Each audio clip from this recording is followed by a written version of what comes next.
group's decision and actions.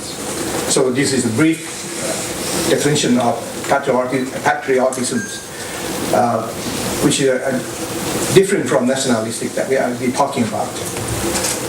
On the definition of nationalism, it's a shared group feeling in a significance of the geographical and demographic regions. I think the key words is that shared group feeling in the significance of a geographic and demographic regions. In my own thinking, it could be a belief or political ideology. But after reading a bit on nationalism, I come to conclusion that patriotism is a decision to see the country succeed and deep abiding love of one country. But patriotism doesn't mean that your country is perfect. Just love it anyway. In my own, maybe a thin version from Professor Collignon. For the origin of the nationalism, there are two reasons or two causes. One is a primordialist perspective. It's a reflection of the ancient evolutionary tendency of humans to organize into distinct groupings based on affinity of birth. That's natural when you are born, you have affinity to each other. So this is a basic kind of nationalism. And secondly, what they call a modernist perspective is a recent phenomenon requires the structural conditions of modern society in order to exist. So the key word is exist. And as we all know, the end of the 18th century, that the nation, state and nations began to be generally recognized as sentiment. So nationalism seemed to go by with the nation states, which is different from the patriotism is a shared feeling.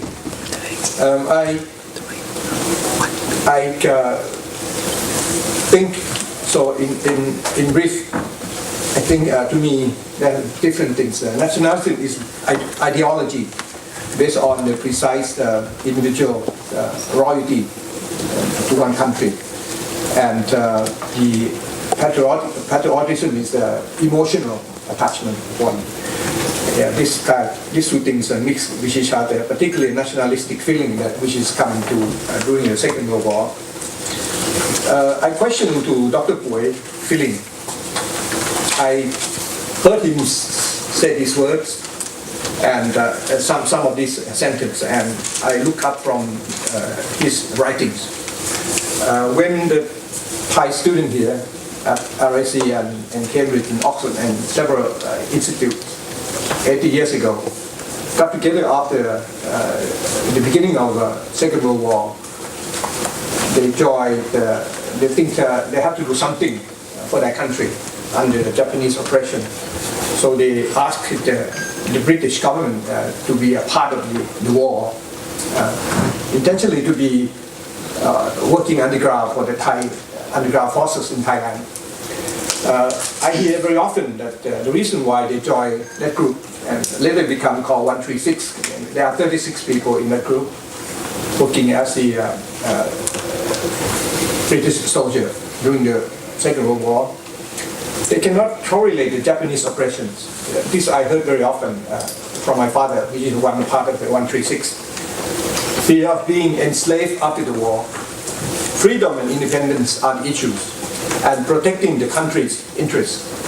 So ladies and gentlemen, I couldn't say exactly or precisely whether they are nationalistic or patriotic, but to them I think some kind of feeling they have for the country is patriotic, but they are nationalistic in a way that they're not under the crazy nationalistic movement or anything. They just simply want to do something for their country. And this is the reason why Dr. Puey, the leader of the 136, has a reason for his friend and for himself and for the family. And you just imagine that most of the 36 people, they just graduated from British University. They can choose to go home or they can choose to stay here. and fight. If they go home, they roast the future as waiting for them. They could become joining the private sector or government sector.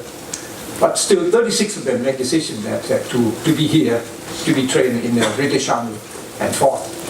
They didn't know what their future was, but although it turned out well eventually, but at the time in 1938, 39, I don't think people know what is becoming, 1942, they didn't have idea that what's waiting for them. So Dr. Puey is a kind of people that I could not say is nationalistic or patriotic, but he knows that he dedicates something above his own interest. He thinks of the society interest, and they think of themselves less than, they think of the country less than their benefits, their own benefits. So then I come to the third part on the education. Of course, we all know the education is the foundation of belief and characters. I remember Yeats say that education is not the filling of the pail, but the lighting of fire. So education is a process.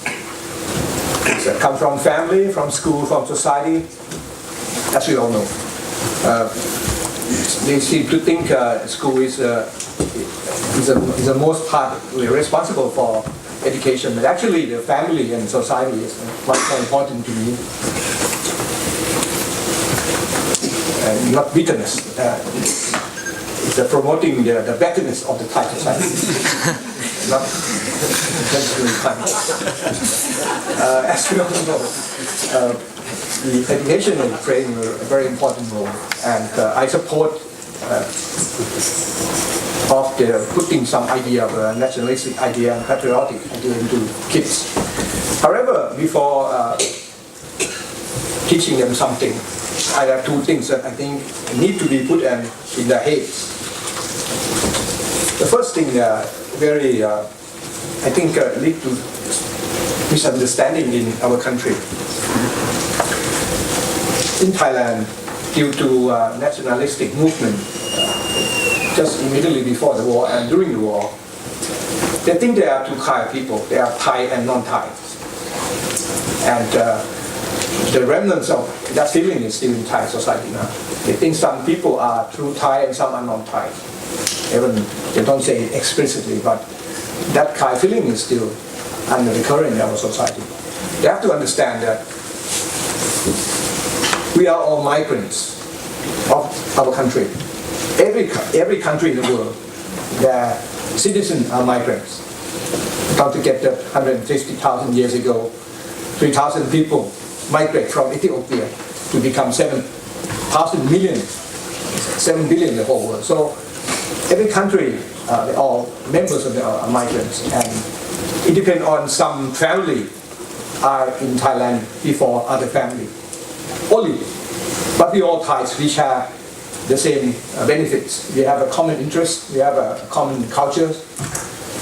This has to be instilled in the head of the Thai kids, that we are all migrants. Whether your father, your parents come from other country or not, that's not important. We are all Thai now, and we are all migrants. Only my family come from earlier than you to Thailand.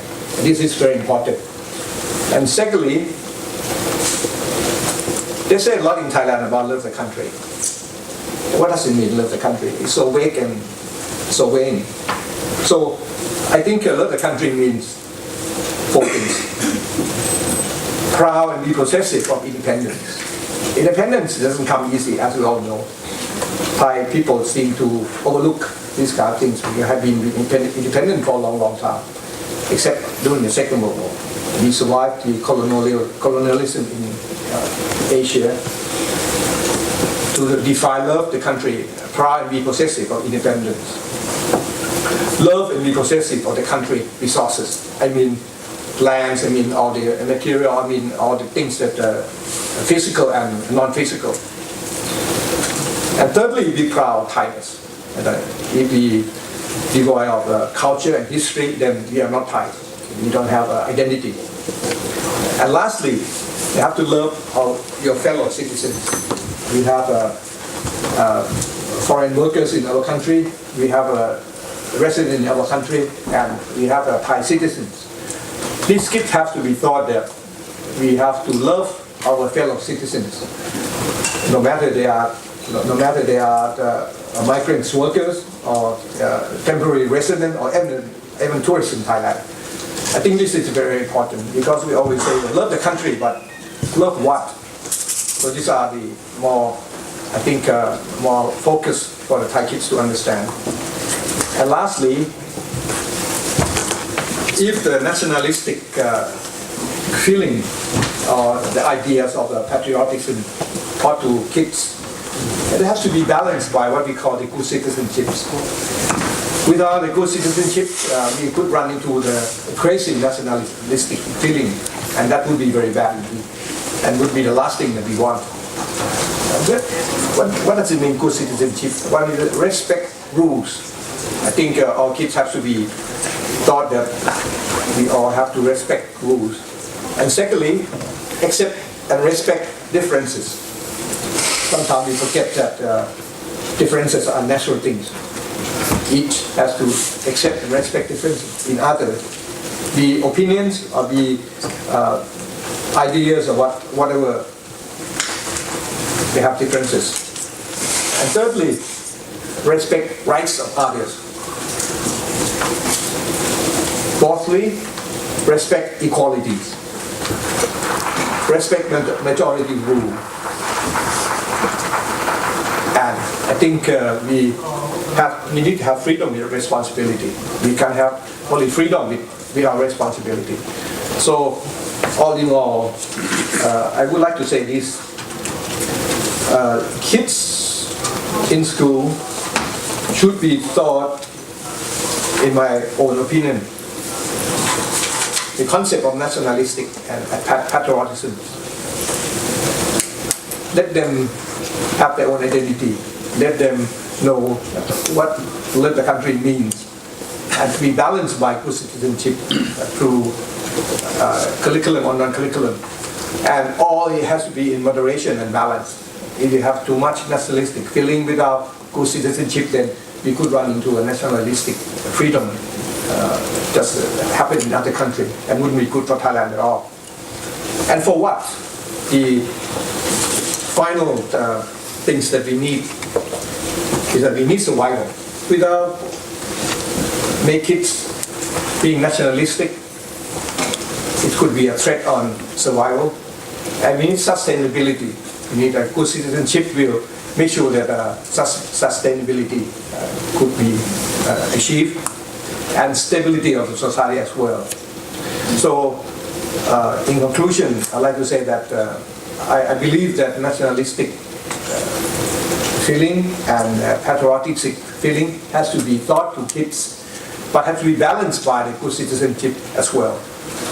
However, it has to be all in moderation and balance between all three things for survival, sustainability, and stability. So I'd like to end my presentation by quotation from Albert Einstein. Nationalism is an infantile thing. It's a missile of mankind. Thank you very much.